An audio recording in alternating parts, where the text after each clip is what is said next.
Imagine waking up on your wedding day knowing you have no choice, no love, no ring you picked, no dress you dreamed about as a little girl. Just a name on a contract and a stranger standing at the end of an aisle. That was Diane Carter's life on a cold Tuesday morning in February. She was 34 years old. She had $47 in her bank account. Her father was sick in a hospital bed, and the medical bills were eating her alive. Her younger sister needed school fees. The family home had a foreclosure notice stapled to the front door like a scarlet letter. And the only way out, the only way anyone in her family would survive, was for her to marry a man she had never met. His name was given to her on a piece of paper. Thomas Reed. The paper said he was 38. It said he lived alone.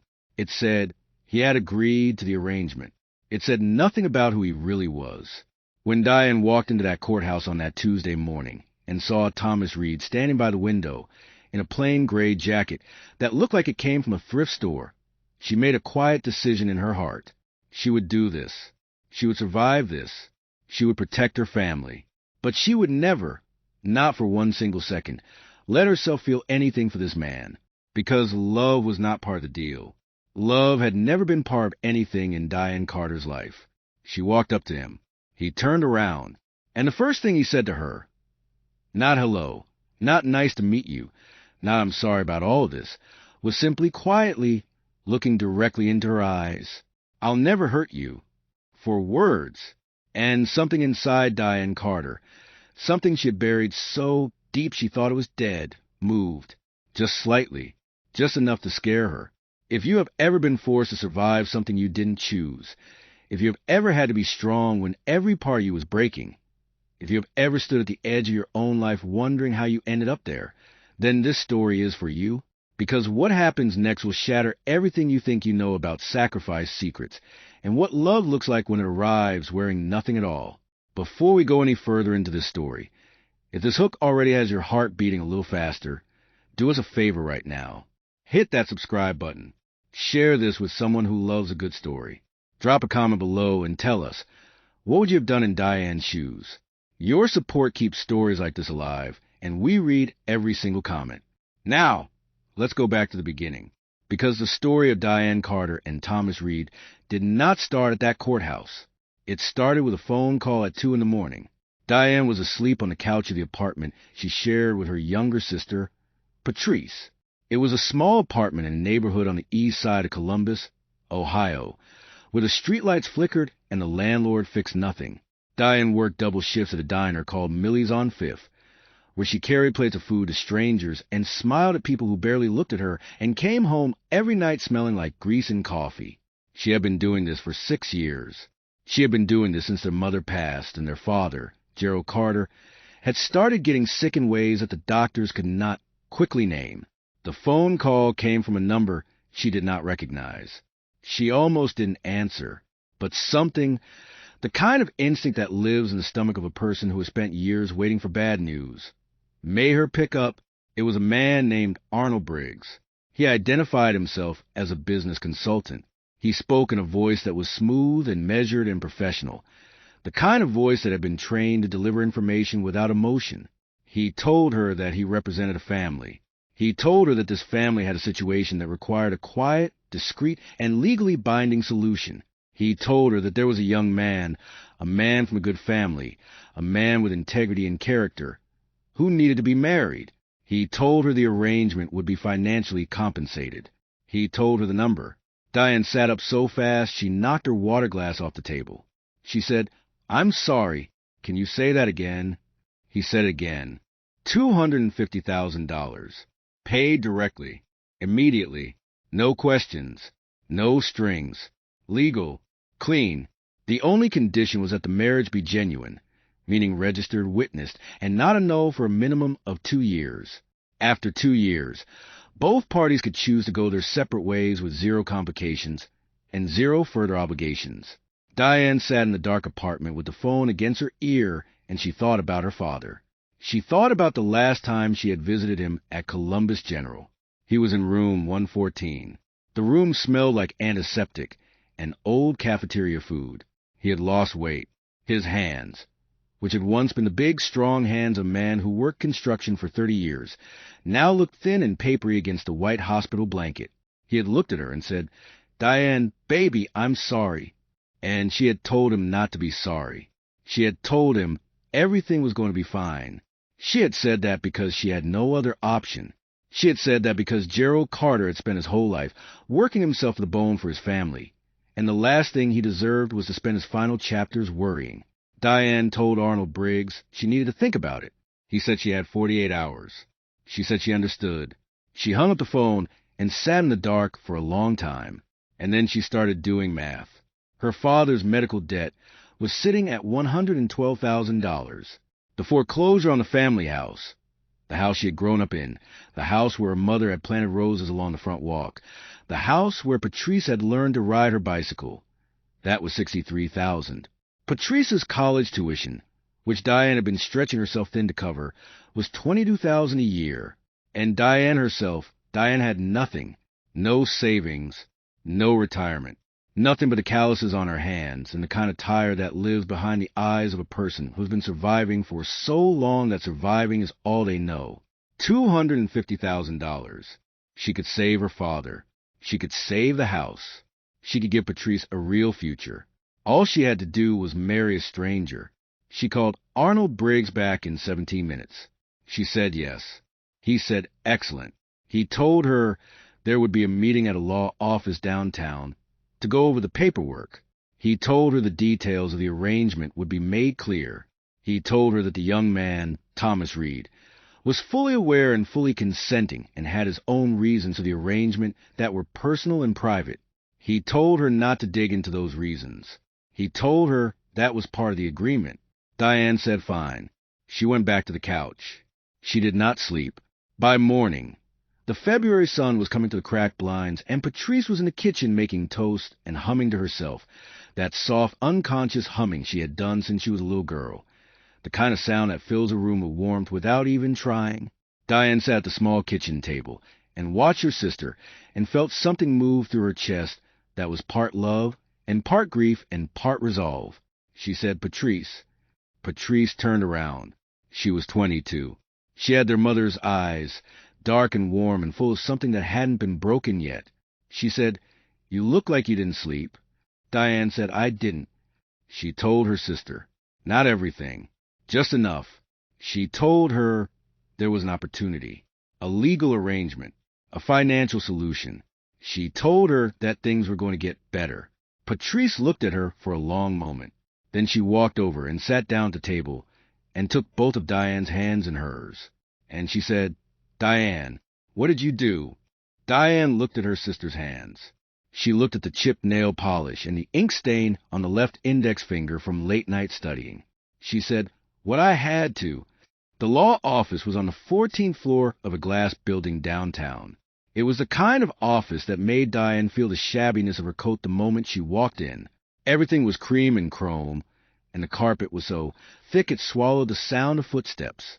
A woman at the front desk smiled at her in a professional way that said nothing personal and led her to a conference room where two lawyers and Arnold Briggs were already seated. And across the table, looking out the window at the Columbus skyline with his hands folded in his lap, was Thomas Reed. He was taller than she expected. Not dramatically tall, but the kind of tall that fills a room without trying. He had dark hair that was slightly longer than businesslike, and a jaw that carried what looked like 2 or 3 days of not shaving. He was wearing a dark green sweater and clean dark jeans and those thrift store-looking boots she would come to know well. He turned when she entered, and he looked at her with gray eyes that were calm in a way that was not empty. There was something behind that calm, something careful.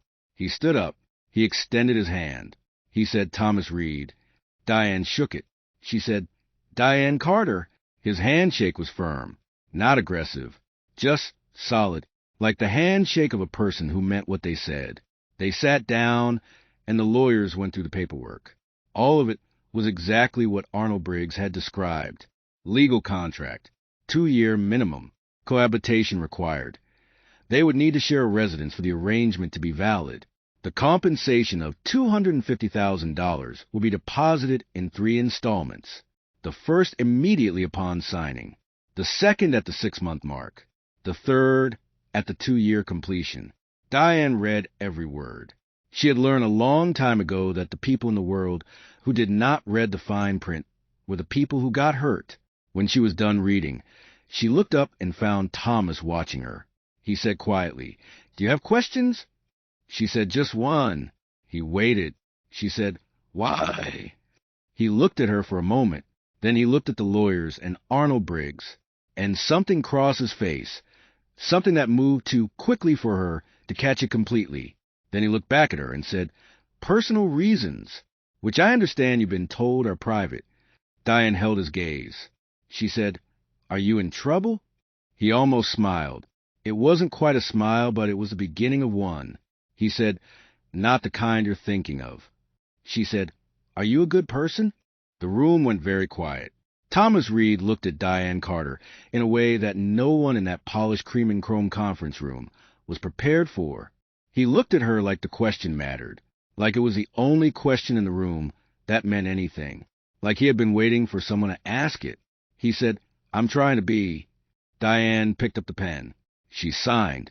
The courthouse wedding was 3 days later, February 7th. The ceremony took 11 minutes.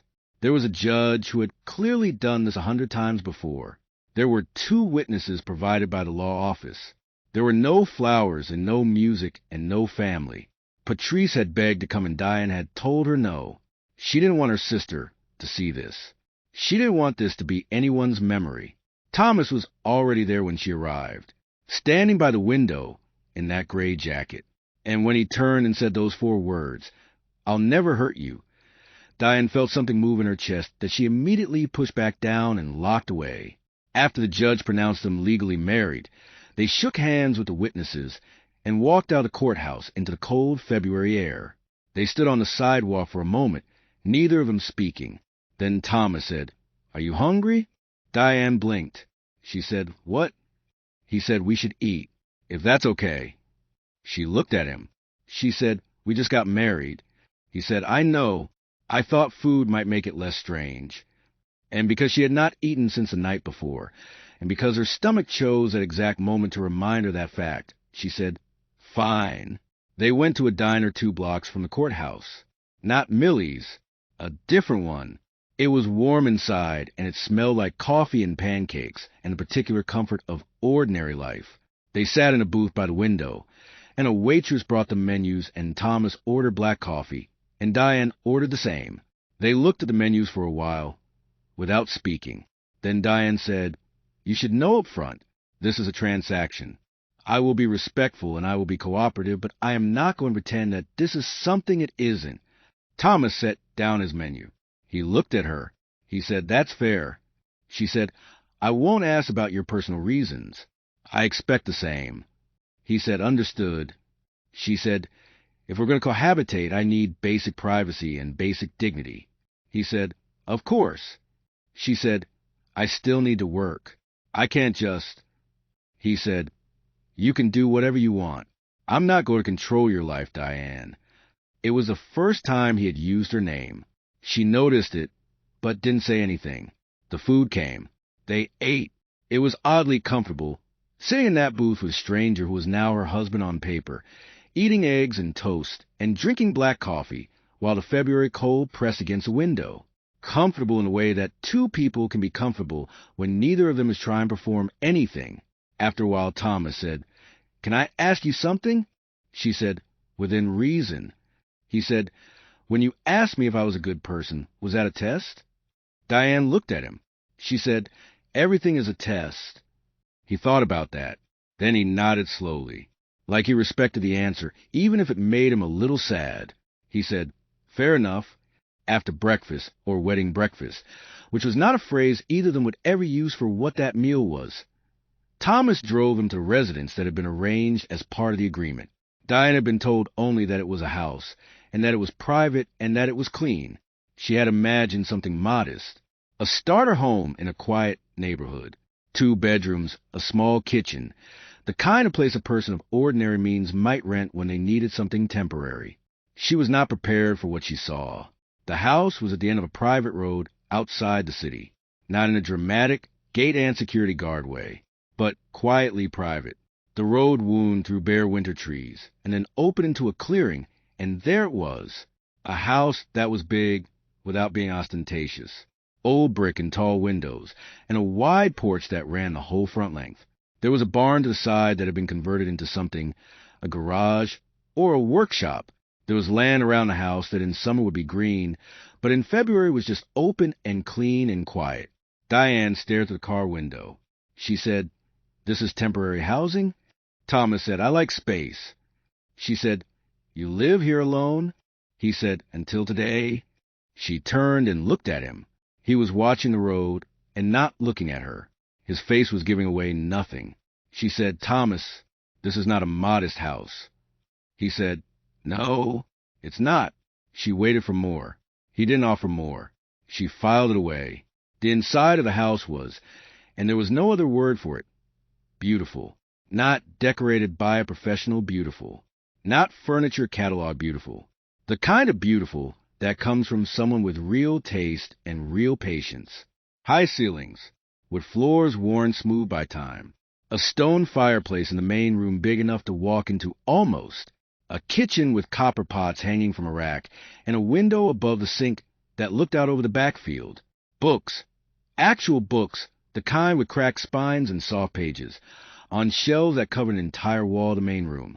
Diane stood in the entryway and looked at all of it. She said, "Who picked this out?" Thomas set their bags down. He said, "I did." She said, "By yourself?" He said, "I'm not as uninteresting as I look." She almost laughed. She caught it in time. But the corner of her mouth moved. He showed her to her room. It was on the east side of the house, which meant morning light. It had a window seat piled with old quilts. The bed was big and the mattress was real, and there were fresh towels in the attached bathroom that smelled like cedar. On the nightstand someone had placed a small vase with 3 yellow flowers in it. In February. She had no idea where he had gotten yellow flowers in February. She stood looking at those flowers for a long time after. He closed the door. She did not cry. She was not a person who cried easily. But something tightened in her throat in a way that things tighten when a person has been strong for so long that even a small act of kindness feels like an assault. 3 yellow flowers. She had not been taken care of in a very long time. She put her bag down. She sat on the edge of the bed. She said to no one, to the empty room, to the yellow flowers, "Don't."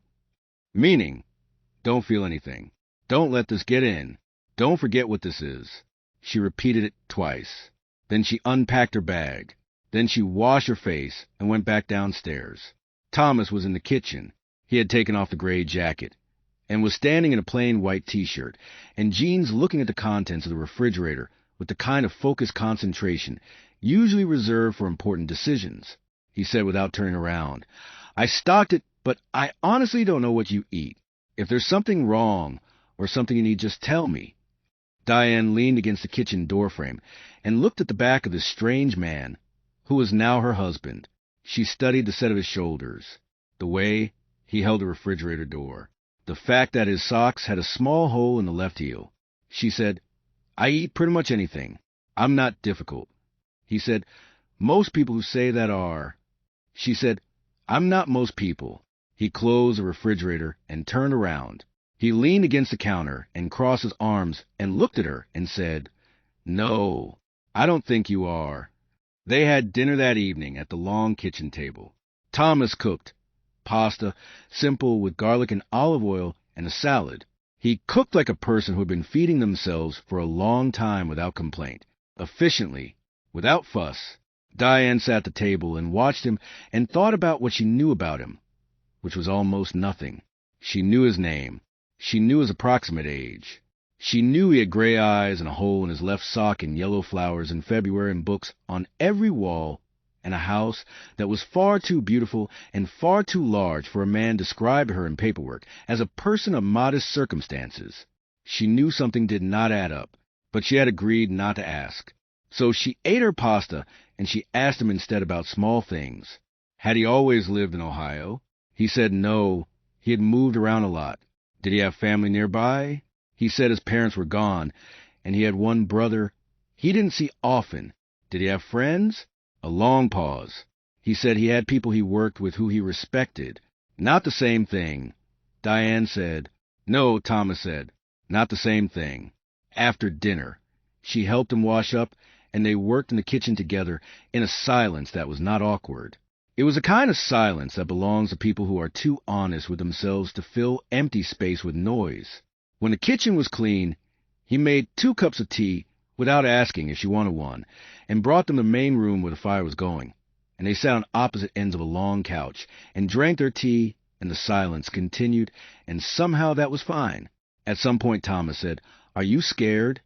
Diane held her cup in both hands and felt the warmth of it. She said, "Of what specifically?" He said, "Of all of this."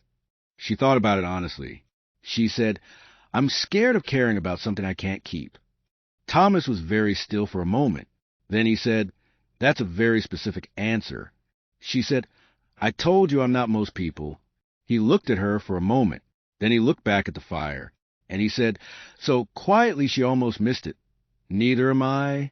That night in her room with the yellow flowers, she lay in the big bed in the dark and stared at the ceiling and told herself for the 3rd time that day not to feel anything. She was already losing the argument with herself. She just didn't know it yet. The first week passed like water. They were careful with each other in the way that 2 people are careful when they know they are both carrying things they haven't named yet. Thomas left early every morning and came back in the evenings and said little about where he had been. Diane went to the city twice to visit her father, whose condition was stable now. The first installment of her payment had already cleared, and the medical bills that had been crushing Gerald Carter's chest like a stone had been dealt with. The weight of that, the sheer physical relief of that, showed in her father's face when she visited. He looked lighter. He said, "Baby, you didn't have to." She said, "Don't. It's done." He said, "This man, this arrangement, Diane." She said, "He's decent, Daddy. Don't worry." Her father held her hand for a long time without speaking. Then he said, "Are you okay?" Diane said, "I'm always okay." Gerald Carter looked at his daughter with the eyes of a man who had known her since the beginning of her life, and he said, "That's not the same as being happy, baby." She said, "I know." She didn't tell him about the house. She didn't tell him about the books on the walls, or the copper pots, or the yellow flowers. She didn't tell him about how Thomas cooked without fuss, or how the silence in that house was the most peaceful silence she had been inside since she was a child. She drove back in the evening, and the house was lit from inside, and she could see Thomas through the kitchen window as she pulled up the drive, and she sat in the car for a moment before going in. Just a moment, just long enough to say to herself, "You can survive this." There was one afternoon in the 2nd week when the arrangement shifted slightly. Nothing dramatic, just a Tuesday when Diane was reading on the window seat in her room and heard something from the direction of the barn workshop that made her put her book down. Music, not loud, not performed. The kind of music that comes from a person who isn't playing for anyone. A guitar, picked slowly, like someone thinking in notes instead of words. She sat for a long time listening. The song didn't have words. It was just a melody, something that moved up and then came back down and then reached up again in a way that felt like asking a question, like the music itself was saying, "Is there something more than this?" And the answer kept being, "Keep looking, keep reaching. Something is there." She didn't go out to the barn, but she sat there with her book closed in her lap and listened until the music stopped. That evening at dinner she said, "I didn't know you played guitar." He looked up from his food. Something moved across his face. Surprise and something a little more guarded. He said, "You heard that?" She said, "Yes." He said, "Sorry, I didn't think." She said, "Don't apologize. It was beautiful." He went very quiet. He picked up his fork. He set it down. He looked at the table in front of him for a moment, and then he looked at her and said, "I learned when I was a kid. It's the one thing I've never been able to give up." She said, "Good. Some things shouldn't be given up." He looked at her in a way that made her feel like he was hearing more than her words. She went back to eating, but she noticed that he was not quite the same after that. Something small had shifted. Some invisible wall between them had thinned by exactly 1 coat of paint. The 3rd week brought something unexpected. Thomas came home on a Wednesday evening, which was not unusual, but he came home looking different. He was carrying the same plain face and the same quiet way, but there was something in his eyes, like a person who had been managing something difficult all day and was tired from the management of it. Diane was in the main room reading. She looked up when he came in. He set his keys down on the table by the door and stood there for a moment, and she could see. Because she was a person who had spent her whole life reading rooms and reading people, that something had happened. She said, "What is it?" He said, "Nothing." She said, "Thomas." He looked at her. He said, "How do you do that?" She said, "Years of practice." "What happened?" He came and sat in the chair across from her and put his head in his hands for a moment. Then he straightened up and said, "I got news about someone I used to know. It's nothing that affects you. He stopped. Diane watched him. She said, "You don't have to explain." He said, "I know. Another stop. Then, "It's strange to feel things in a house with another person in it and have to decide how much to show."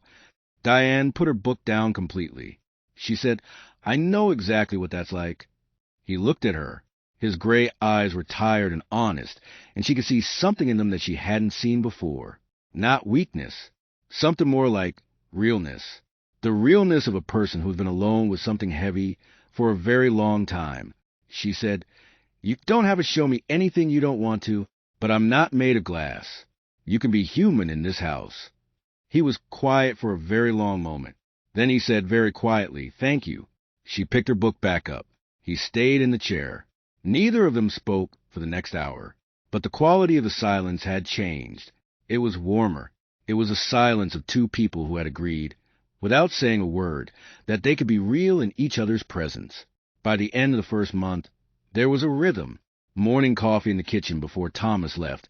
He always made the coffee and always poured hers without asking how she took it, which confused her until she realized he had simply paid attention to how she took on the first day and remembered.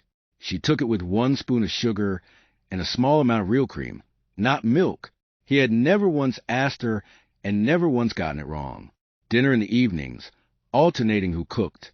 It turned out Diane could cook in a way that made Thomas go very quiet over his plate the first time she made her mother's chicken and rice, the kind of quiet that happens when food touches something deeper than hunger.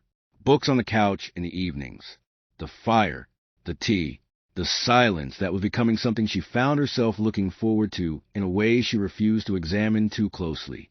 And underneath all of this, like a river that runs underground, the mystery of Thomas Reed.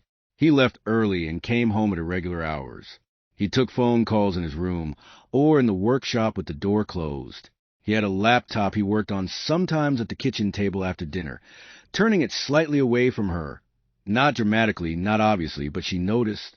He received packages occasionally that he signed for the door and brought inside without comment. She had never seen him without money, but she had also never seen him spend money in a way that was traceable. He paid for groceries in cash. He drove a truck that was 10 years old and clean. His clothes were plain and of no particular brand. But the house was wrong for the picture. The heating system alone, she had noticed, because she had grown up in a house where heating bills were a source of real anxiety, was a kind of efficient, invisible, whole-house system that cost what most people's cars cost. The plumbing was perfect. The windows were triple glazed and custom-fitted. The kitchen appliances, while not showy, were commercial grade. Someone had spent a serious amount of money on this house in a way that was carefully designed not to look like serious money. Diane noticed all of it. She filed all of it. She asked none of it, because she had agreed, and because she was a person of her word. But she was not naive, and she was not blind. The day the first crack appeared was a Sunday in March. They had been married 5 weeks. It was one of those early March days that tricks you into thinking spring has arrived. Warm sun, soft air, the first brave green edges on the trees. Diane was out on the front porch with her coffee when she noticed that the field to the right of the house had 3 horses in it that had not been there the day before. She stared at them. They were beautiful animals, dark and pale and moving with the kind of easy grace that horses have when they're well cared for and comfortable. Thomas came out with his own coffee and stood beside her. She said, "Where did those horses come from?" He said, "I own them. They winter elsewhere." March is usually warm enough to bring them back. She looked at him. She said, "You own horses." He said, "3, yes." She said, "Thomas." He said, "Diane." She said, "How you own horses? How do you maintain 3 horses on?" She stopped herself. She had almost said on whatever it is you make. She pressed her lips together. He turned and looked at her. And for the first time since she had known him, 5 weeks now, 5 weeks of careful walls and measured words, he looked a little bit like a man who was tired of holding something in. He said, "You're going to have questions eventually that I'm going to have to answer." She said, "Yes." He said, "I'd like it to be when I'm ready." She looked at him. This man she had been living with. This man who made her coffee with 1 sugar and a little cream without ever asking. This man who played guitar alone in the barn, like the notes were the only things that told the truth. This man who had said, "I'll never hurt you" at a courthouse window and had, in 5 weeks, never once come close to breaking that promise. She said, "Okay." He said, "Okay." She said, "I'm not going anywhere. I'll wait." Something moved across his face then. Something fast and deep and almost pained. Like her words had landed somewhere tender. Like he hadn't expected patience from her, and the receiving of it was almost harder than the withholding. He turned and looked at the horses. He said, "Their names are January, Belle, and Crow." She said, "Why Crow?" He said, "Because when she was born, she was this small, ridiculous, dark thing that screamed at everything. Reminded me of a crow." Diane looked at the horse named Crow, the dark one, moving now toward the fence with her head down, and she felt something warm move through her in the early March sun, and she said very quietly, "I like that." And standing there on that porch with their coffees cooling, and the horses moving the field, and the first green of spring on the trees, something happened between Diane Carter and Thomas Reed that neither of them spoke about and both of them felt. The distance between them got smaller, not because anything dramatic had happened, not because of a grand gesture or a revelation, just because 2 honest people had been in proximity long enough that honesty, like water finding its level, was starting to find its way through. That evening Diane called Patrice.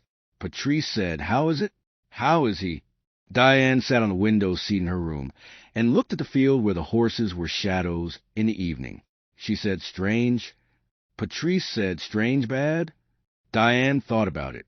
She said, "No." "Strange, interesting." Patrice was quiet for a moment. Then she said, "Diane." Diane said, "Don't." Patrice said, "I'm just saying." Diane said, "I know what you're saying. Don't." Patrice said, "You deserve to be happy." Diane said, "This is a transaction." Patrice said, "You literally just described him as interesting." Diane said, "Good night, Patrice."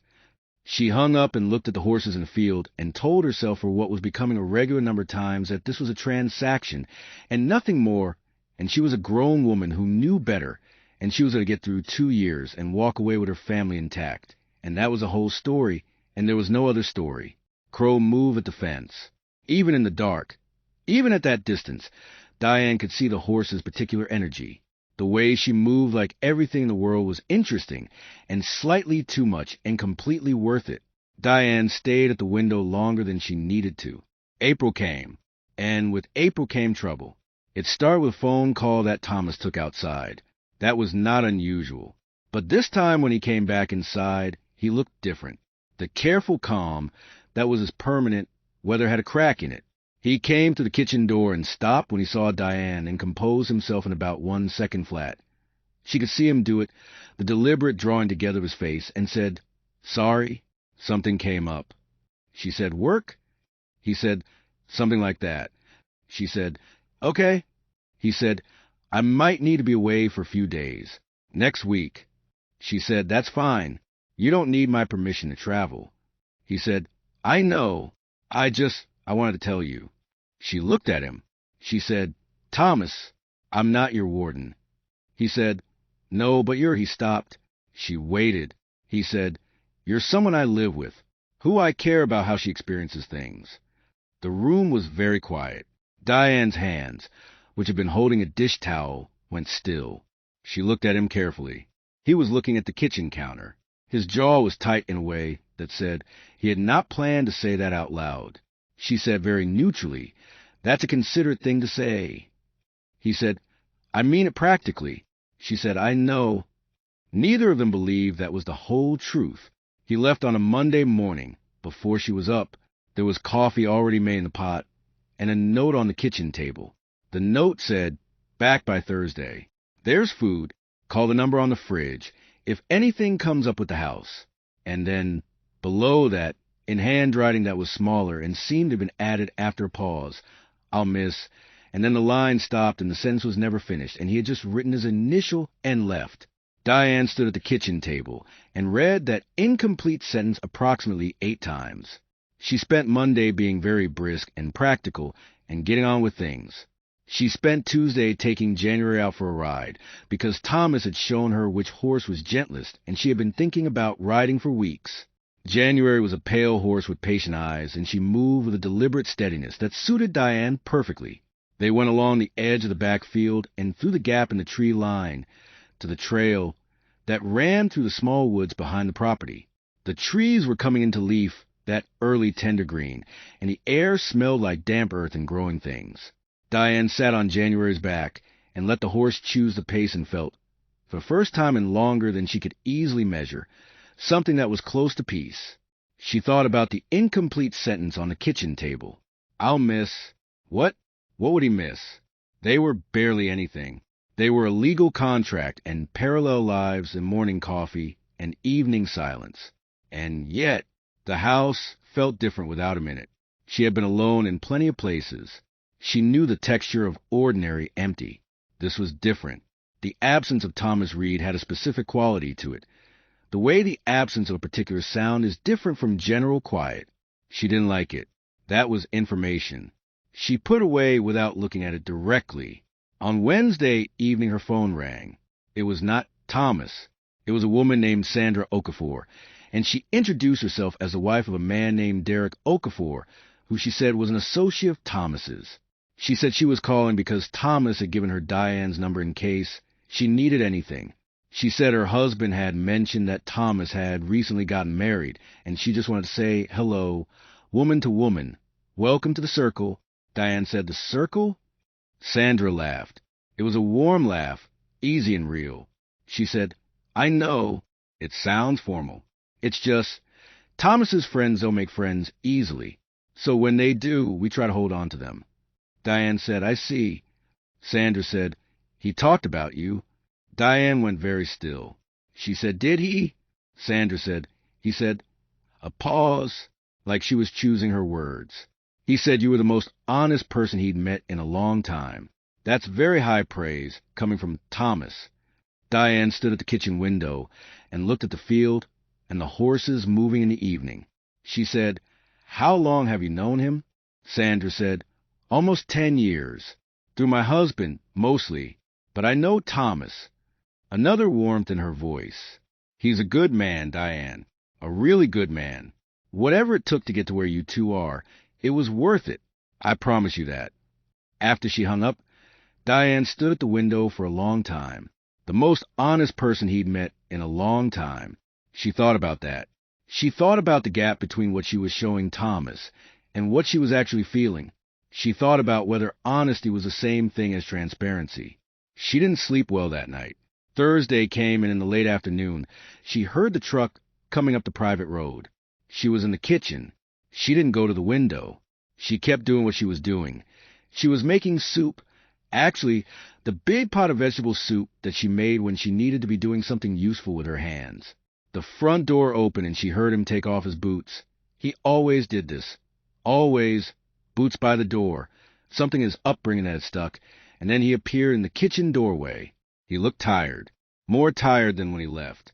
The kind of tired that isn't about the body. He looked like someone who had been fighting something all week and wasn't sure yet if he'd won. He stood in the doorway and looked at her and looked at the soup on the stove. He said, "You made soup." She said, "You look like you needed it." He was quiet for a moment. Then he said, "How did you?" She said, "I didn't know specifically, but you left Monday looking like you were going to something hard. So." She stirred the soup. "Sit down." He sat down at the kitchen table. He sat in that way that exhausted people sit, not quite slumped but settled, like the chair's a relief. He put his elbows on the table and his chin in his hands and watched her stir the soup. After a while he said, "I got a call from my brother." She said, "The one you don't see often." He said, "Yes." She waited. She said, "Address?" He said, "Whatever you want. The dress, the shoes, whatever makes you feel like yourself." She said, "I feel like myself in work clothes." He said, "You know what I mean." She did. She said, "I'll think about it." He said, "Okay." She did not go shopping.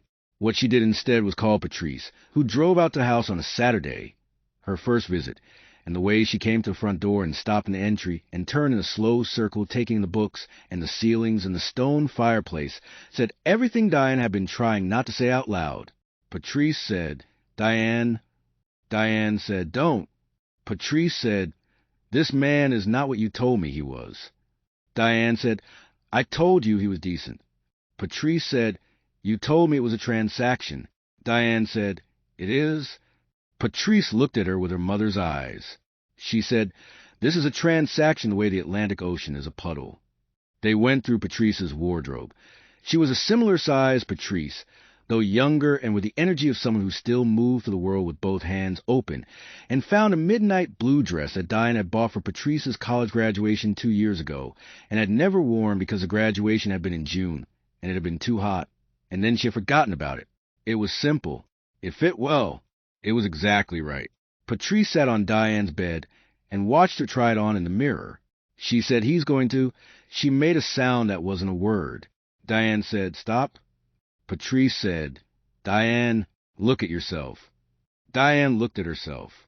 She looked at the woman in the mirror in the midnight blue dress in the room with the window seat, and the quilts and the empty nightstand with the yellow flowers had been in February. Long gone now, but not forgotten. She looked at the woman in the mirror for a long time. She said quietly, "I know." The charity dinner was on a Friday evening. They drove into Columbus in Thomas's truck, which was cleaner than usual, and Thomas was in a dark suit that was very plain and very good, and he wore the way he wore everything, without seeming to notice it. He opened the passenger door for her, which she noted. He drove without music, which meant there was conversation or silence, and they found, as they usually did, the particular silence that was theirs. As Stoplight Thomas looked over at her, he said, "You look beautiful." It was said simply, not as a line, not as flattery. It was said the way Thomas said things that were true, quietly, directly, with no exit plan. Diane looked ahead at the traffic light. She said, "Thank you." He said, "I mean it." She said, "I know you do." Green light. They drove on. The venue was the sort of place that announced itself with grand, understated confidence. A renovated historic building downtown. All old stone and high ceilings and chandeliers that had been updated to look exactly like themselves from 100 years ago. There were hundreds of people. Diane could see immediately that this was not a minor event. The clothing and the jewelry, and the particular way these people held their glasses, said money that had been around long enough to have good manners. She and Thomas moved through the crowd, and something happened that she had not anticipated. People knew him, not in the way people know a local businessman or a minor public figure, in the way people know someone important. She saw it in the way conversations changed when Thomas appeared. She saw it in the way certain people straightened slightly. She saw the looks that were exchanged between couples when they spotted him. She saw the chairman of the foundation come across the room specifically to greet him. Not the greeting of a peer, but something with slightly more deference in it than that. Thomas moved through all of this without seeming to notice it, or rather, and this was more accurate, without letting it mean anything. He was warm and genuine with the people he spoke to and detached in a way that someone is detached when they have learned to manage public attention. But Diane noticed. Diane noticed everything. They were seated at a table near the front. The other people at the table were. She assessed them quickly, because she was someone who assessed things quickly, well-off, well-connected, and curious about her. She could see the curiosity in the careful not-quite-looking that people do when they want information they don't want to appear to want. The woman next to Thomas, a woman in her 60s with the kind of silver hair that costs $300 every 6 weeks, leaned over and said, "You must be Diane." Diane said, "I must be." The woman said, "I'm Patricia Holloway. I've known Thomas since he was." She glanced at Thomas. "How old were you when we first met?" Thomas said, 25. Patricia said, 25. He came to one of my husband's conferences. Said almost nothing to anyone the entire weekend. My husband said that boy is going to either change the world or disappear entirely. I knew which one immediately. She looked at Diane with the kind of eyes that had spent decades reading rooms. He never brought anyone to these things. Diane said, "I imagine he had his reasons." Patricia smiled, a real smile. She said, "I imagine he did."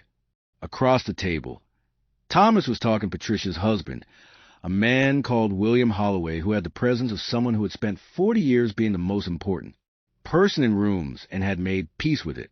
But over the conversation, Thomas's eyes came to Diane's. Just for a moment, a checking-in look, a how-are-you-doing look. She gave him a small nod. He returned to his conversation. Patricia watched this exchange. She said quietly to Diane, "He watches you the way people watch things they're afraid to want." Diane kept her expression neutral.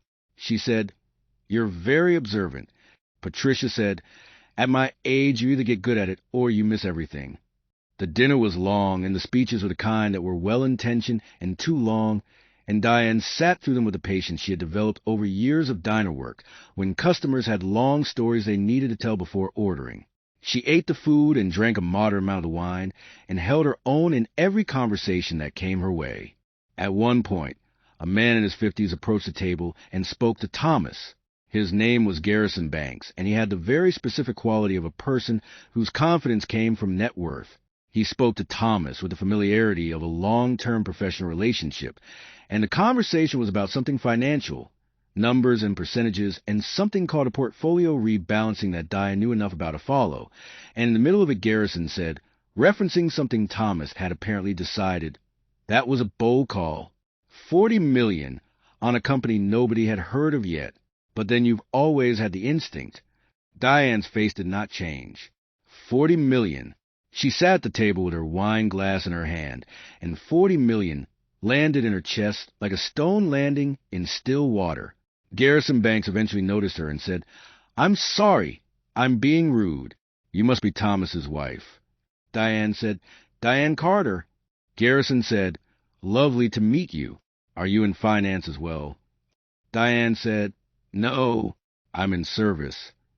Garrison said, "What field?" Diane said, "Literally service. I carry food to table for a living." Garrison blinked. Thomas, beside her, was very still. Diane said it pleasantly. She said it without apology or performance, because she was who she was.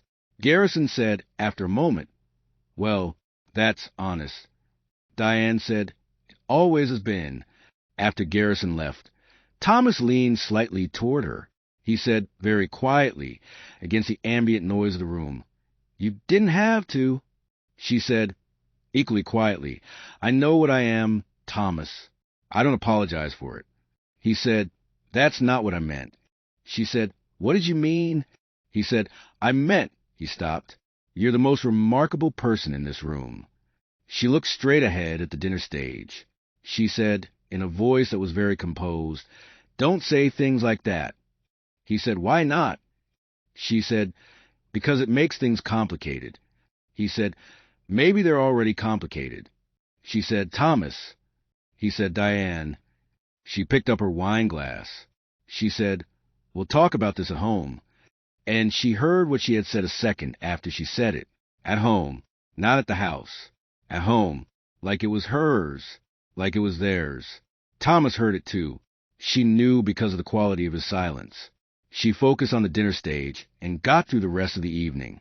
In the truck on the way back, they didn't speak for a long time. The city gave way to the suburbs, gave way to the dark country road with the bare streetlights and the sky full of May stars. Then Diane said, 40 million. Thomas's hand stayed easy on the steering wheel. She said, "He said 40 million on a company nobody had heard of," like it was a casual thing to say. Thomas said nothing. She said, "Thomas, the house? The horses? This truck? This is a 10-year-old truck that cost nothing, and I have wondered about that every day since I got in it the first time. And I think, she stopped, breathed, restarted. I think you drive this truck on purpose. Silence. She said, I think almost everything about how you present yourself is on purpose. More silence. Long enough that they turned off the main road onto the private road, and the dark trees came up on both sides, and the house appeared at the end of the drive, lit up warm and golden in the May night. He parked the truck. He turned off the engine. He sat in the quiet dark. He said, yes. One word. Diane sat with it. She said, how much? He said, Diane. She said, I'm not asking because I care about money. I'm asking because I have been living with you for 4 months, and I thought I knew what the shape of our arrangement was, and something is wrong about the shape. He turned and looked at her. In the dark of the truck, with the warm house ahead of them and the May night all around them, Thomas Reed looked at Diane Carter, and she could see something in his face that she had not seen before. Something stripped, something that had run out of ways to hold back. He said, it's more than most people will hear in a lifetime. She said, how much more? A long pause. Then, billions, with A-B. The word fell into the truck like a dropped instrument, clear and loud and wrong scale for the space it was in. Diane said nothing for a full 10 seconds. She looked at him. She said, you're a billionaire. He said, yes. She said, and you married me in a plain courthouse in a thrift store jacket. He said, the jacket is not from a thrift store. I just don't. She said, Thomas. He said, yes. She said, why? He said, why did I marry you in a courthouse, or why am I? She said, both, either. Why any of this? Why this house? Why this truck? Why the pretense of? He said, it's not pretense. None of it is pretense. She said, then what is it? And Thomas Reed turned in the driver's seat and faced her fully in the dark and said the thing that had been underneath every cup of coffee and every quiet evening and every incomplete sentence since February. He said, because I spent 20 years building something extraordinary, and I watched it turn every person around me into something I didn't recognize, into people who saw the money first, and me second, or not at all. My brother, the people I called friends, the women. He stopped. There is no one in my life who knows me without knowing what I have first. No one who chose me for any reason that wasn't connected to what I represent. And I had started to think that's just what it was. That was going to be the texture of my entire life. Silence. He said, Arnold Briggs is not just a business consultant. He works for me. He has for 12 years. When I told him what I was looking for, not a billionaire's wife, not someone for the public, not someone to perform anything, just someone real. Someone who hadn't been contaminated by what I am. He took time. He was careful. He found a list of candidates, and I said no to every one of them until he brought me you. Diane was very still. He said, the situation was real. Your family situation was real. That was not manufactured. I would never have. He pressed his lips together hard for a moment. I needed the conditions to be real. I needed you to come to this as yourself, not as someone angling for something. She said, and the money. He said, the $250,000 is Diane. It's real and it's yours. It was never bait. Your father needed help. Your family needed help. I am in a position to. She said, it's a fraction. He said, yes. She said, it's a rounding error. He said quietly, I'm sorry. I know how that. She said, stop apologizing. She turned and looked straight ahead through the windshield at the house. Her house. Their house. The house with books on every wall and copper pots, and 3 horses named January, Bell, and Crow. She said, you set up a situation in which I would have no choice but to agree to marry you without knowing who you really were. He said, yes. She said, that's a manipulation. He said, yes. No defense. No qualification. Just, yes. She said, why are you telling me now? He said, because you asked, because you've been. Since February you have been real with me in a way that no one has been in longer than I can tell you. And I can't keep, he stopped. I cannot keep taking something from you under false pretenses. even if the pretense was the only way to get here. She turned and looked at him. This man, this impossible man with his billions and his boots and his guitar in a barn, and the way he made her coffee exactly right. She said, "How long did you plan to go before telling me?" He said, "I don't know. I told myself when it felt right. When I trusted." He stopped again. "When I knew it wouldn't change how you looked at me." Diane said, "And do you know that now?" A long pause. He said, "I'm terrified that I don't." The house was quiet ahead of them. Diane opened the truck door. She got out. She stood for a moment in the May night with the stars overhead, and the smell of green things and horses. She said, without turning around, "Give me tonight." He said, "Of course." She went inside. She did not sleep. She sat on the window seat in her room in the dark, and she looked at the field where the horses were shadows, and she thought with great care and precision about everything she knew about Thomas Reed, and everything she now knew about Thomas Reed, and whether those two things were the same person or two different ones. She thought about the courthouse window and 4 words. She thought about the coffee, the flowers, the soup, the incomplete sentence. She thought about Patricia Holloway saying, "He watches you the way people watch things they're afraid to want." She thought about Garrison Banks and 40 million like it was nothing. She thought about the guitar in the barn playing a melody that asked, "Is there something more than this?" By 4 in the morning, she had not resolved anything. But she had become, in a way she hadn't been before, absolutely clear about one thing. She was not going to let money be the thing that destroyed something real. She had grown up with very little money. She had worked for everything. She had learned early that people who let money make their decisions about other people ended up alone in ways that no amount of money could fill. Thomas Reed had been lied to buy wealth. He had been used by people who valued his money over his soul. He had constructed an elaborate and somewhat arrogant, and also, she could see when she turned in the light, deeply lonely attempt to find something true. He had found her, and she, if she was honest, was being found. The question was what she was going to do about it. At 5 in the morning, she heard the guitar start in the barn, quiet and low, the same melody that asked the same question. Is there something more than this? Diane got off the window seat. She put her coat on over her pajamas. She walked out the back door and across the dewy grass to the barn. She pushed the door open. Thomas was sitting on an old wooden chair in the center of the barn with his guitar across his knee and the barn lights very low. He looked up when she came in and stopped playing. He looked like he hadn't slept either. He looked like a man waiting for a verdict. She said, "Play it again." He said, "What?" She said, "The melody." Play it again. He held her gaze for a moment. Then he started playing. The barn was warm from the animals, and it smelled like hay and wood, and the night outside, and the notes went up and came back down and reached up again and asked their question. And Diane sat down on the old bale of hay across from him and listened. When he finished, she said, "Does it have an answer?" He said, "I've been trying to find one for 20 years. She said, "Thomas Reed." He said, "Diane Carter." She said, "I am furious at you." He said, "I know." She said, "And I understand you." He said nothing. She said, "Those two things can both be true." He said, "Yes." She said, "I need things to change. I need to know the truth going forward. All of it, not on your timeline. When I ask, you answer." He said, "Yes." She said, "And I need you to understand something. Whatever I feel, and I'm not ready to say what I feel. It is not because of what you have.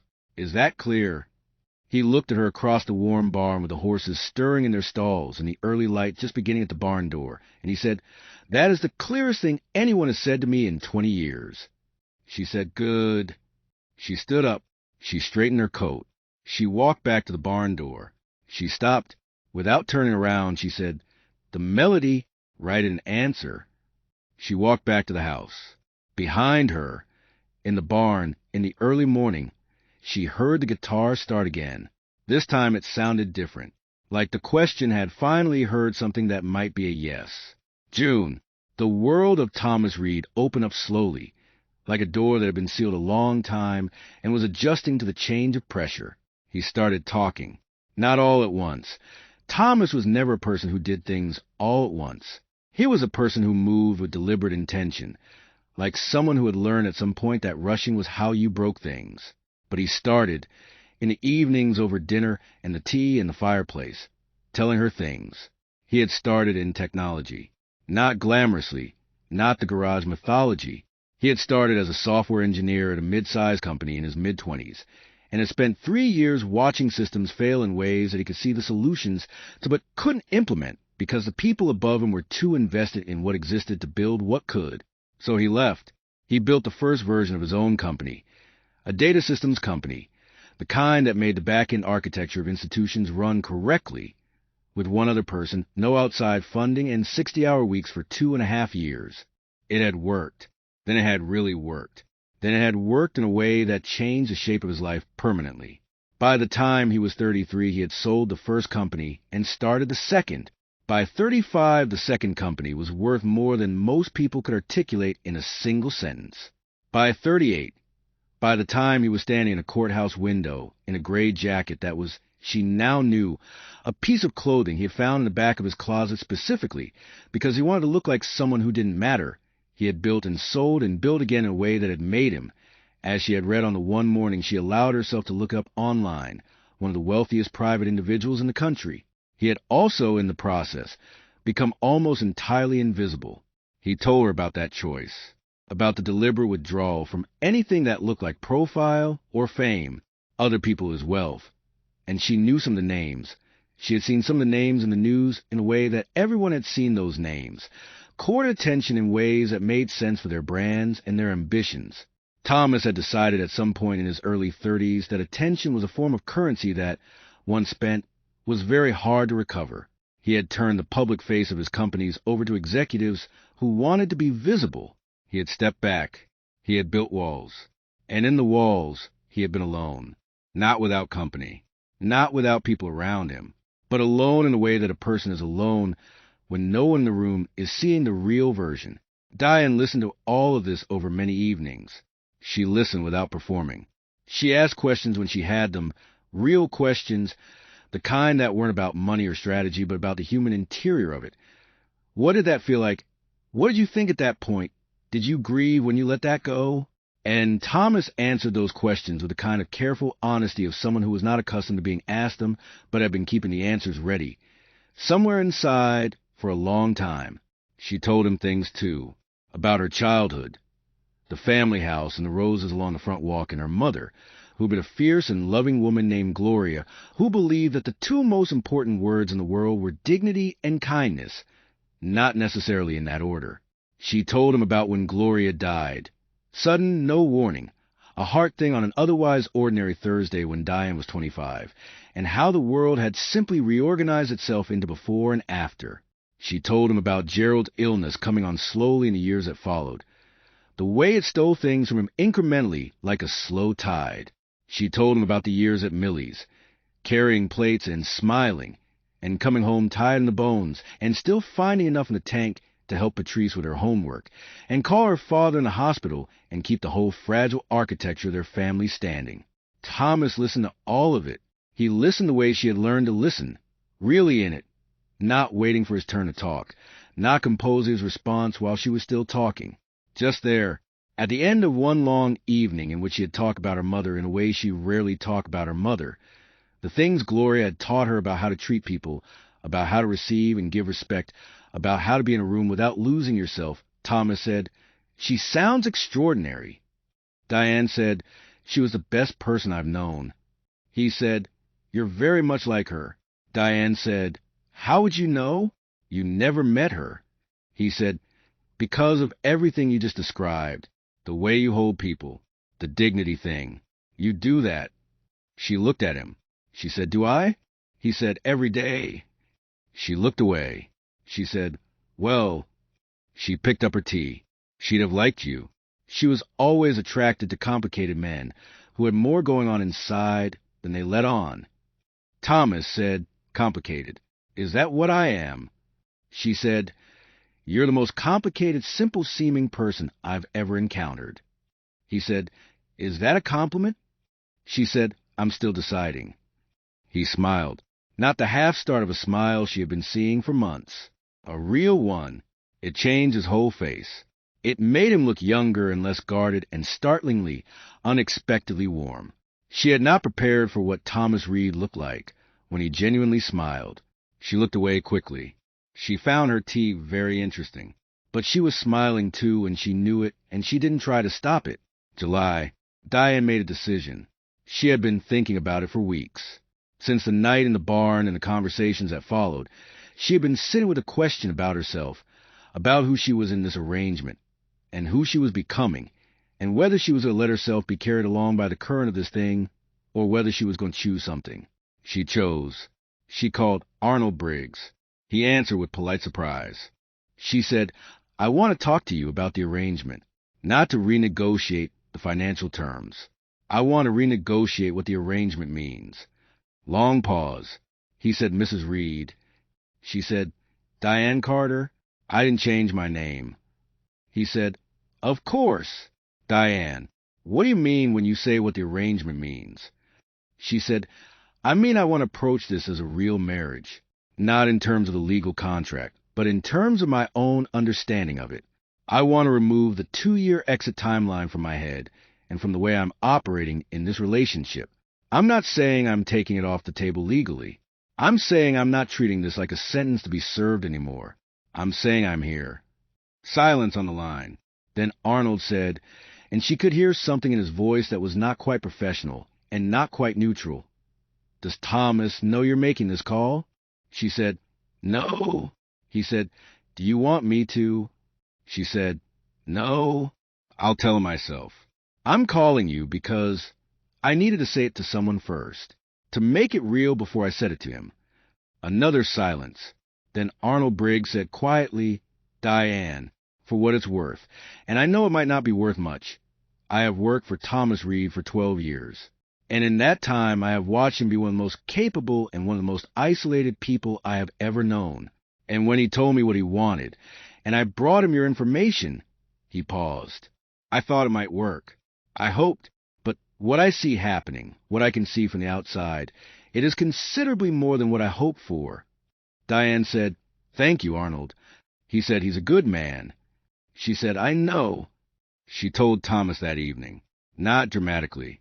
After dinner, over the tea, with the fire going and the June sky beyond the windows going from pink to dark, she said, "I want to tell you something." He set down his cup. He turned and looked at her fully. She said, "I've been treating this arrangement like something temporary since February, holding back from it, telling myself it was a transaction." She paused. "It's not a transaction. I don't know what it is yet, but it's not that." Thomas was very still. She said, "I'm not leaving in 2 years. I'm not going to sit here for 2 years and then walk away because the contract says I can. That's not something I'm able to do anymore." He said very quietly, "Diane," she said, "you don't have to say anything." He said, "I need to say something." She waited. He said, "I've been in love with you since March." The fire popped. The night outside was fully dark now. The room was warm and still. She said, "That's a very fast." He said, "I know." She said, "We barely." He said, "I know." She said, "Thomas." He said, "I know." He paused. "I know. It's too much too fast, and I know the context is complicated, and I know you might not be anywhere near." He stopped. "I'm just telling you the truth, like you asked." Diane looked at the fire. She said, "I'm not there yet." He said, "Okay." She said, "But I'm moving in that direction." He said, "That's more than I deserve right now." She said, "Maybe, but it's true." He said, "Can I?" He stopped. She said, "What?" He said, "Can I ask what changed? What made you?" She said, "The guitar." He looked at her. She said, "That melody. You've been playing a question for 20 years. And I think I might be part of the answer. I think you might be part of mine." She looked at him. "Don't make it into something bigger than that right now. Just hold it quietly." He said, "I can do that." She said, "Good." She picked up her tea. He picked up his. The fire moved. The night outside was warm and full of things growing.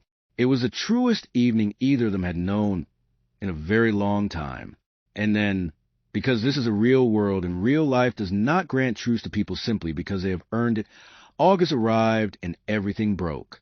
It started with a newspaper, not a social media post, not a gossip site, an actual newspaper, a respected national financial publication, with a story about Thomas Reed. The story was about his portfolio, about a series of recent moves that had caught the attention of financial journalists who had been, for years, trying to crack through the deliberate opacity of his public presence. The story was well-researched and surprisingly accurate in the places that it was accurate, and buried in the middle of it, in a paragraph that had been written by someone with good sources or good luck, or both, was this: Reed, who has historically kept his personal life entirely off the record, is understood to have recently married. His wife is identified as Diane Carter, 34, of Columbus, Ohio, where sources indicate she has been employed at a local diner. Within hours of publication, the story had been picked up. Within a day, Diane Carter's face, a photo she had no idea where to come from, her work Instagram maybe, the one she barely used, with a picture from Patrice's graduation, was on 4 different websites and 2 television segments. They called her a mystery. They called her a waitress. One outlet used the phrase sudden bride. Another asked, in the way that publications ask questions they already have answers for, what a billionaire's new wife might bring to the equation. The equation, as if she were a variable, Diane found out from Patrice, who called in a panic, who had seen her on her phone while walking between classes, who said, "Diane, it's everywhere. What do you want to do?" Diane said, "Nothing. Do nothing. Don't talk to anyone." She found Thomas. He was in his home office, a room she had been in only twice, a serious room with serious equipment and particular energy of important decisions being made. He was already on the phone. He looked up when she opened the door, and she could see in his face that he knew. She closed the door and sat in the chair across from his desk and waited. He finished the call. He set the phone down. He looked at her. He said, "I'm handling it." She said, "I know you are. That's not why I'm here." He said, "I'm sorry, Diane. I had no." She said, "Who would have told them? Who knows about us?" He said, "Very few people. I'm working on that. Arnold is." She said, "Your brother." Silence. It fell between them like a pane of glass hitting the floor. Thomas said, "What?" She said, "You went to Chicago in April to see Daniel. You told him things. I don't know how much, but you told him enough that someone with access to the right financial press could build a story." Thomas's face went through several things in very quick succession. She watched it happen. She watched the consideration, and then the calculation, and then the terrible arriving recognition. He said he wouldn't. She said, "You said your relationship was complicated." He said, "Complicated doesn't mean." She said, "Thomas, the photo they used. It's from a private account. Only someone who knew my name and had the patience to find me could have found that." He said, "Arnold would have found you without." She said, "Arnold found me for you. This someone found me to expose you." The office was very quiet. Thomas stood up. He went to the window.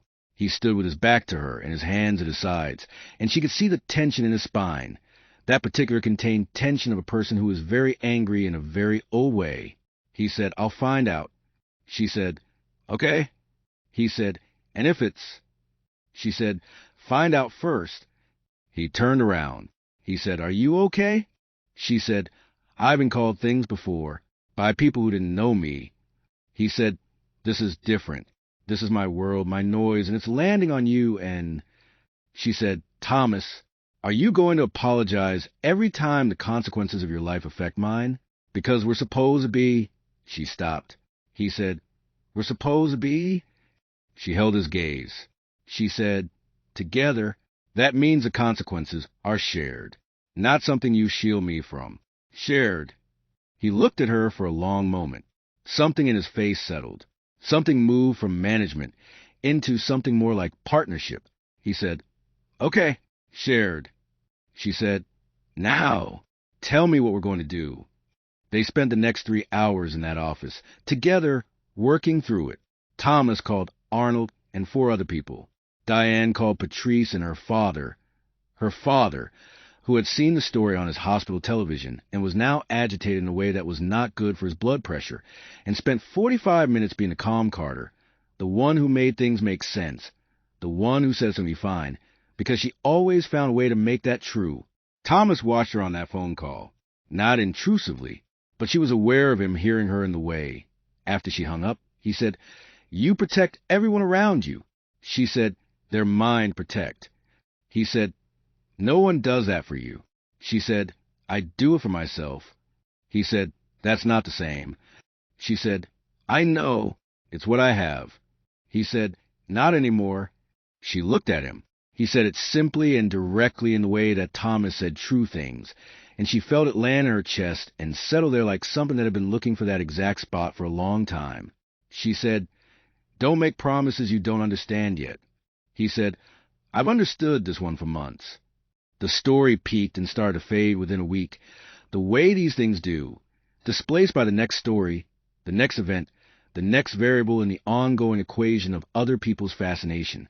But it left marks on Patrice, who was briefly and unpleasantly famous on our campus in a way she handled with more grace than anyone that age should have been required to, on Gerald, whose agitation settled back into its normal level, but whose eyes now held a new kind of quiet wonder when he looked at his oldest daughter, on Diane herself, who had felt for the first time the particular chill of being seen by people who did not know her and therefore could not see anything, and on Thomas, who found out, after 3 weeks of careful investigation, that his brother had not been the source. The source was a woman named Claire Voss, who had worked for one of Thomas's companies for 6 years, and who had at some point decided that the information she held about Thomas's personal life was worth selling to right journalists. She had gotten the information about the marriage from a conversation she had overheard with the wrong person. She had found Diane through the kind of digital persistence that people with motives use. Claire Voss was let go. Legal was involved. There was a settlement. Thomas told Diane all of this on a Saturday morning. He told her and waited. She said, "How do you feel about Daniel?" He said, relieved, grateful, a little ashamed that I suspected him. She said, "You should call him." He said, "I know." She said, "Call him today?" He said, "I know." She said, "Thomas." He said, "I know, Diane." She said, "He's your brother. Whatever has been between you, he's your brother." Something in Thomas's face shifted, opened. He said, "Did you have a brother?" She said, "No, just Patrice." He said, "And would you?" She said, "I would do anything for Patrice. Anything. She is one of my people. Your people are not replaceable, even when they complicate you." He said, "You make it sound simple." She said, "It is simple. We make it complicated." He looked at her for a long moment. Then he said, "I'll call him today." He called Daniel that afternoon from the front porch, with Diane inside hearing the rise and fall of his voice through the window, without hearing the words. The call lasted 45 minutes. When Thomas came back inside, his face was the kind of face that has been washed by something old and necessary. He didn't say much. He sat down at the kitchen table, and she made him coffee, and they sat there in the mid-August warmth, and he said, after a while, "He apologized." She said, "For which part?" He said, "All of it. Years of it." She said, "How did that feel?" He said, "Like something I didn't know I was still carrying had a chance to be set down." She put her hand on the table, not dramatically, just she placed it there, palm up. He looked at it for a moment. Then he put his hand over hers. They sat like that for a long time, without saying anything that needed to be said out loud. September. There is a particular quality to September in Ohio. The summer heat doesn't leave all at once. It goes incrementally, like a long goodbye, and in the space between summer and fall, there's a kind of warmth that is sweeter than any other kind because you know it's counted. The light is different, lower, more golden. The shadows are longer and softer, and the evenings start earlier, and the air begins to hold something that smells like everything that has grown all year beginning to offer itself back. Diane fell in love with Thomas Reed in September. Not in a moment, not across a room in a crowded party, or during a great dramatic declaration. In all the small compound moments of a September in that house with that man, and those horses, and the garden behind the house that she had spent the summer bringing back to life. A garden she hadn't known was there until late June, when she pushed to the back boundary of the lawn and found the remnants of someone's old kitchen garden, overgrown and waiting. She had spent July and August working the garden back into being. Thomas had helped on weekends, without being asked, without making performance of it. He followed her instructions, because she was the one who knew what she was doing, who had learned from her mother, who had planted roses along the front walk of a house in Columbus. And he worked beside her in the soil and the heat without complaint and with the particular competence that people have when they apply genuine attention to anything. By September, the garden was producing. Tomatoes first, then the herbs, then the late beans, and the green that came from growing your own food, and the particular satisfaction of it was something Diane had not known since childhood. She was in the garden on a September morning pulling the last of the summer tomatoes when she heard Thomas come through the back gate. She didn't look up. She knew his footfall by now, that particular quiet, deliberate way he moved through space. She knew the difference between his coming to find her footsteps and his just passing through ones. These were the first kind. He came and crouched down beside her. He said, "I have something to tell you." She kept picking tomatoes. She said, "Tell me." He said, "I turned down something today." She said, "What kind of something?" He said, "An acquisition. A company that approached me. Has been approaching me for 2 years. They wanted to come back in, run something. It would mean," he paused, "it would mean New York. Mostly, some international. Very different from," he gestured at the house, the garden, the world they had made. She put the tomato in the basket. She looked up at him. He was close, crouched down, eye level, looking at her with those gray eyes in the September morning. She said, "Why did you turn it down?" He said, "Because I don't want what it would cost." She said, "What would it cost?" He said, "This." She looked at him for a long time. The garden was quiet. The horses were in the field beyond the fence. The September morning was warm and golden and counted. She said, "Thomas, you don't make decisions about your life around me." He said, "I'm not making it around you. I'm making it because of what I want." She said, "What do you want?" He said, "This. What we have here." She said, "You're sure?" He said, "I've been sure since March." She sat back on her heels. She looked at this man in her garden in the September morning, and she felt it, the whole of it, the thing that had been building since February, since the courthouse window, since the yellow flowers, since the guitar melody asking its question. She felt it move through her completely and without reservation, and she did not push it back down, and she did not lock it away. She said, "Thomas Reed." He said, "Diane Carter." She said, "I love you." He went very still. His gray eyes did something she had never seen them do before. She watched the stillness of a person receiving something they had wanted so long and so carefully that receive it was almost more than the system could hold. He said, "Diane." She said, "Don't make it into a thing." He said, "I have to at least say." She said, "Thomas." He said, "I love you. I have loved you for months. And the way I love you is," he stopped, started again, "it's the clearest thing I've ever known." She said, "Okay." He said, "Okay." She said, "I said I love you, and you said you love me. Now I'm going to finish picking these tomatoes." He said, "That's it?" She said, "What were you expecting?" He said, "I don't know." More ceremony? She said, "We got married in an 11-minute ceremony with witnesses we'd never met. We don't do ceremony." He laughed, a real laugh, the laugh of a man who hadn't laughed in a very long time and had forgotten how good it felt. He put his head back and laughed in the September garden.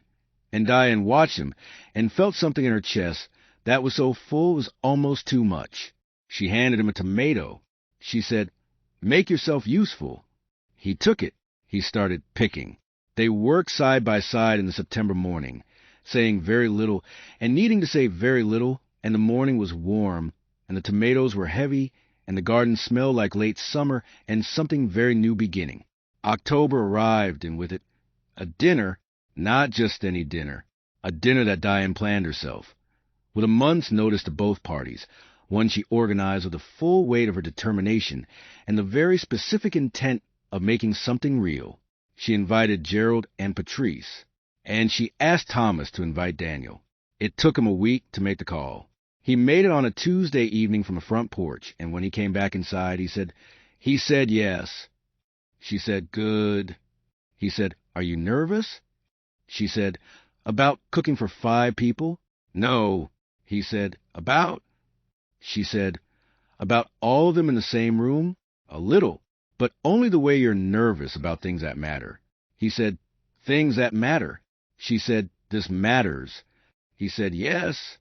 The dinner was on a Saturday in the second week of October.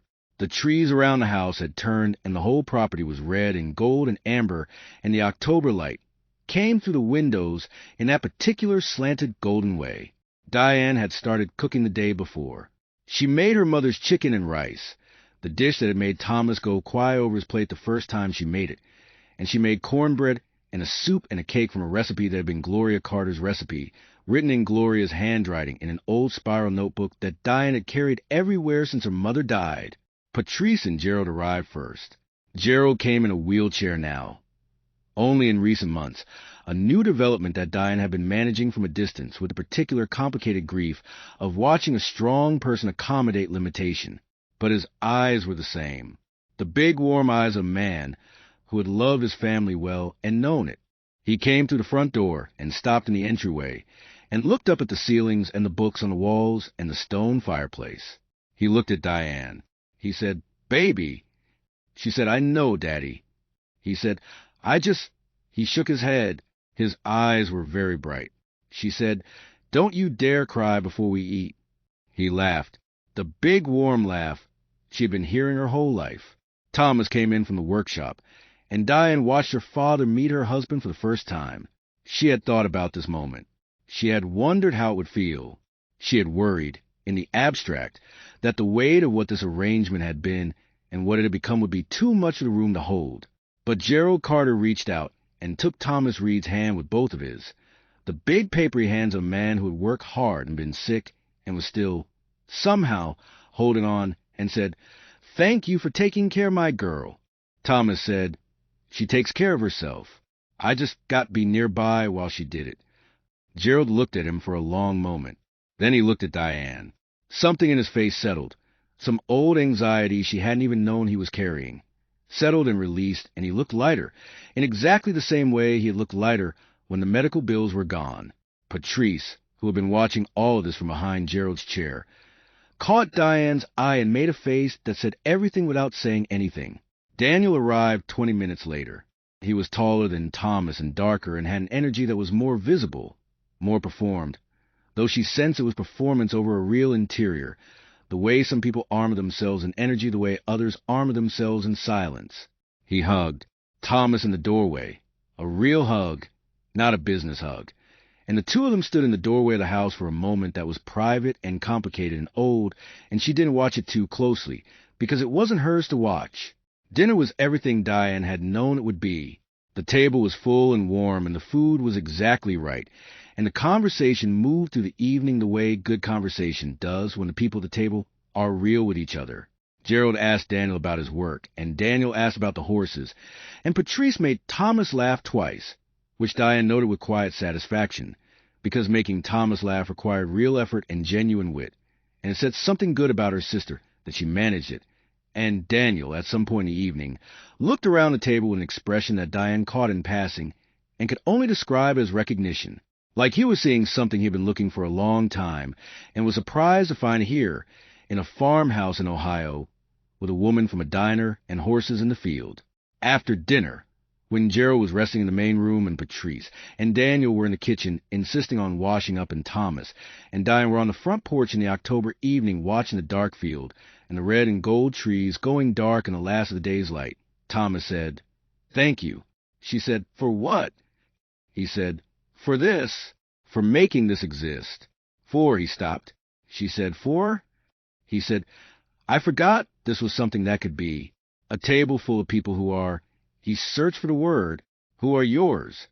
She said, they're ours. He looked at her.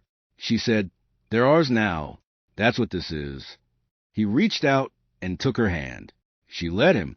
His hand was warm and solid, and she did not let go, and they stood on the porch in the October evening with their people inside behind them, and the world out ahead of them in the dark, and the turning leaves, and something that was not a transaction, and not a contract, and not a surviving, something that was a life.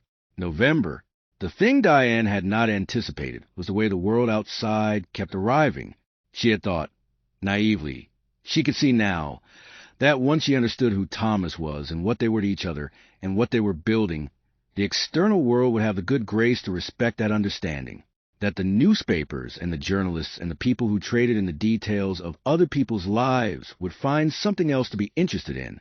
She had thought this because she was, in some fundamental way, a private person, a diner and horses and books person, a person whose interior life had always been more real to her than any public one. What she had not fully calculated was that Thomas Reed, the real Thomas Reed, the $11 billion Thomas Reed, the man who had spent 15 years making himself invisible, was a significant enough figure that his emergence, however partial, was news. A profile piece appeared in a major magazine, not a tabloid piece. A serious financial magazine, the kind that read like evidence of importance. The piece was largely about professional history, but it ended with a paragraph about his marriage and his apparent retreat from the larger world, and a question, phrased rhetorically but aimed at her, about what kind of woman would attract a man who had, by all accounts, been entirely unreachable. She read it on a Tuesday morning with her coffee, and she set the magazine down and said quietly to the empty kitchen, the kind who didn't know who he was. She didn't say it bitterly. She said it factually, because it was the most important fact about all of it, the most important thing she had to hold on to.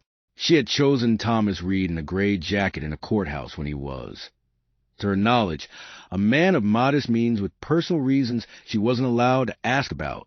She had chosen, incrementally, over every day that year, to be real with him because being real was what she did, not because of billions or beautiful houses. But the world did not know that. The world only had the shape from the outside, and the shape from the outside was broke waitress Mary's Secret Billionaire. She talked to Thomas about it that evening. She said, people are going to keep making the story about me, about what I am and where I came from, and what I was doing before. He said, I know. She said, and I'm not going to change what I am to manage that. He said, I would never ask you to. She said, I'm still going to go to Millie's. He said, what? She said, I'm going back to Millie's, part-time, a few shifts a week. He went very still. He said, Diane. She said, don't. He said, you don't need to. She said, that's not why I'm doing it. I'm doing it because it's mine. Because I know who I am when I'm there. Because the people I work with are people I care about, and they deserve to know I didn't just evaporate. He looked at her. She said, and because I don't want to become someone who used to do things. I've worked too hard and too long to let money, anyone's money, make me into someone who just exists comfortably. He said, I understand that. She said, do you? He said, more than you might think. I built things. I make things. I don't know who I am if I'm only what I have. She said, exactly. He said, but he paused. If you're going back, I want. She said, I don't need a security detail, Thomas. He said, that's not. She said, it's not a negotiation. Long pause. Then, will you tell me when you're going in? So I know where you are. She said, yes, that I can do. She went back to Millie's the following Monday. She put on her work shirt and her non-slip shoes, and she walked into that diner. And the morning rush was on, and the cook, a man named Terrence, who had worked there for 20 years and said almost nothing and missed nothing, looked up from the grill and said, "'Bout time." She put her apron on, and she carried plates and poured coffee and smiled at people who looked at her and people who barely looked at her, and at the end of the first shift she stood outside the diner in the November cold and breathed in the cold air and felt, not the peace of the house and the horses, but a different peace, the peace of knowing what you can do and doing it. Thomas texted at 2 in the afternoon. It just said, "Good shift?" She texted back. Yeah, he texted back. "January missed you this morning." She texted back. "Just January?" A long pause. Then, no. She put her phone in her pocket and walked to her car with something warm in her chest that the November cold could not touch. December. The month arrived with its particular weight of memory and expectation, and Diane moved through it with her eyes open. She bought Gerald a reading chair, the exact kind he had always wanted, leather and tall-backed, and the right width for a man whose body was changing around him, and had it delivered to the hospital room where he was spending more time now. He sat in it when she visited, and he looked better in it than he had looked in a long time, like he was still someone who got to sit in his own chair. Patrice finished her semester and came out to the house for the last 2 weeks of December and slept in the second guest room and ate Thomas's cooking and borrowed January for morning rides and inserted herself into the rhythm of the house with the particular ease of a person who fits everywhere because she genuinely loves people. Daniel came for 2 days just before Christmas. He and Thomas were not back to what they might have been in childhood, not repaired fully, but walking toward each other through the complicated history of brothers who had hurt each other, which is always slow because the ground is uneven and the emotions are old. But walking. There was a Christmas tree in the main room. Diane had put it up herself. Thomas had watched and offered to help, and she had given him the lights, which she had made a genuine mess of, and then she had fixed them with good-natured patience. And the whole thing had taken twice as long as it needed to and been twice as good. On Christmas Eve, with Patrice asleep in the guest room and the house quiet and the fire going and the tree lit, Thomas said, "I want to give you something." She said, "Thomas, the arrangement." He said, "Not from the arrangement." She looked at him. He said, "From me to you." He went to his room and came back with something in his hand. He sat down beside her on the couch. They were close now, had been close for months, the distance of those first careful weeks of memory that felt like someone else's. And he opened his hand. It was a ring, not a massive thing, not the kind of ring that announces itself from across a room. A band of warm gold with a stone that was not a diamond. It was a deep amber yellow, like the end of September light. Simple and serious and exactly right. He said, "I'm not—" He stopped. "Try it again. I know we got married in a courthouse, without a ring, without the things that are supposed to be there. And I know this is—" He stopped a third time. "I'm not asking you to pretend that was different than it was. I'm not trying to rewrite the beginning. I just—" She said, "Thomas."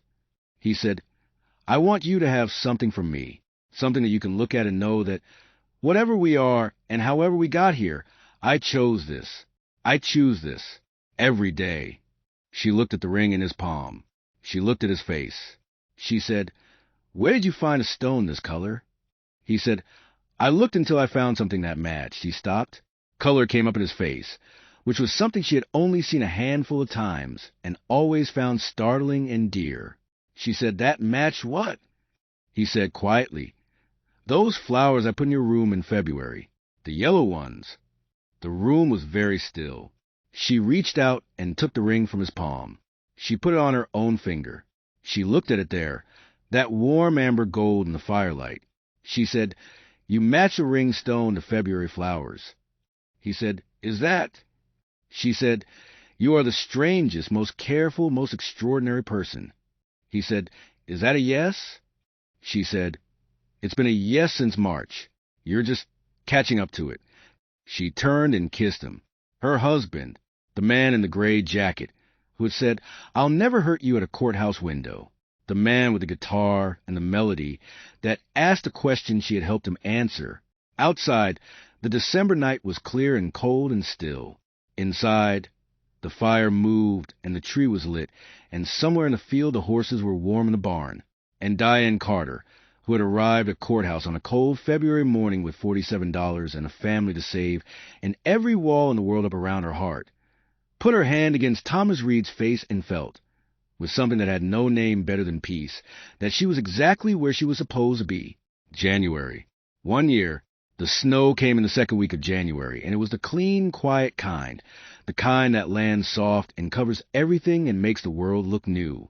Diane watched it from the kitchen window with her coffee, 1 sugar, a little real cream, because Thomas always made it right, and she had stopped being surprised by this and started being grateful, which was its own kind of love. She was thinking about the year, about February and the courthouse, and "I'll never hurt you."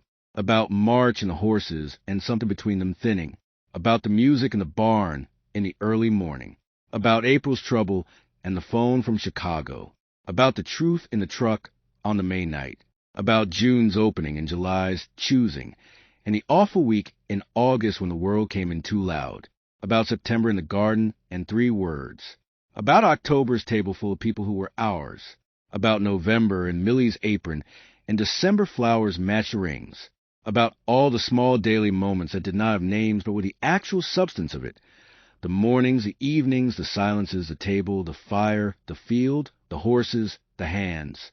Thomas came into the kitchen. He looked at her at the window. He said, "You're thinking very loudly." She said, "Happy anniversary." He stopped. He said, "Happy anniversary." She said, "1 year."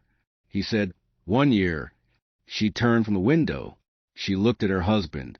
He was in his plain clothes, dark jeans, plain shirt, the boots with the heeled left heel, and his hair was slightly too long again, and his gray eyes were awake and warm and completely present. She said, "I want to tell you something." He said, "Okay." She said, "When Arnold Briggs called me at 2 in the morning and offered me $250,000 to marry a stranger, I said yes because I was desperate, and I want you to know that." She held his gaze. "Because the beginning of this was not love. It was survival, and I'm not ashamed of that, and I don't want either of us to pretend it was something it wasn't." He said, "I know." She said, "But what it became," she stopped, she took a breath. "What it became is the truest thing I have ever been part of. And I want you to know that too. Not because of what you have, not because of the house or the ring or the arrangement or what you did for my father, but because of who you are in this kitchen at 7 in the morning making coffee exactly the way I take it without ever having to ask." He walked toward her. He said, "Diane." She said, "Because of 4 words at a courthouse window. Because of a guitar playing a question in the dark. Because you are, Thomas, you are the answer to something I didn't know I'd been asking." He reached her. He took her face in both his hands. He said, "I'm going to tell you something now." She said, "Okay." He said, "I am the luckiest person who has ever lived." She said, "That's not." He said, "I'm not talking about money. I am the luckiest person who has ever lived because you said yes, not to the arrangement. You." He pressed his forehead to hers. "You." Outside, the snow was falling soft and steady and clean. The horses were in the field, and the barn was warm, and in the house in Columbus a man in a leather chair was reading with his daughter's voice on the phone, telling him she was fine.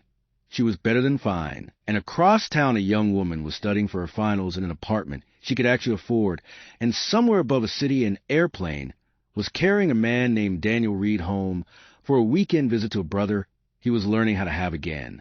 And in a kitchen with copper pots and a window above the sink, a woman who had once had $47 and a family to save, and every wall in the world up around her heart, stood with her forehead against the man she loved and felt the full, simple, extraordinary way of life that had become, against all odds and through every complication, and despite all the reasons it shouldn't have been. Real. There's a thing that happens sometimes when 2 people who should not have found each other do. It is quiet. It is not what the movies show you. It doesn't come with music swelling and the perfect backdrop and the declaration at exactly the right moment. It comes the way all real things come, slowly, imperfectly, honestly, through ordinary days that reveal themselves to be extraordinary only when you look back at them.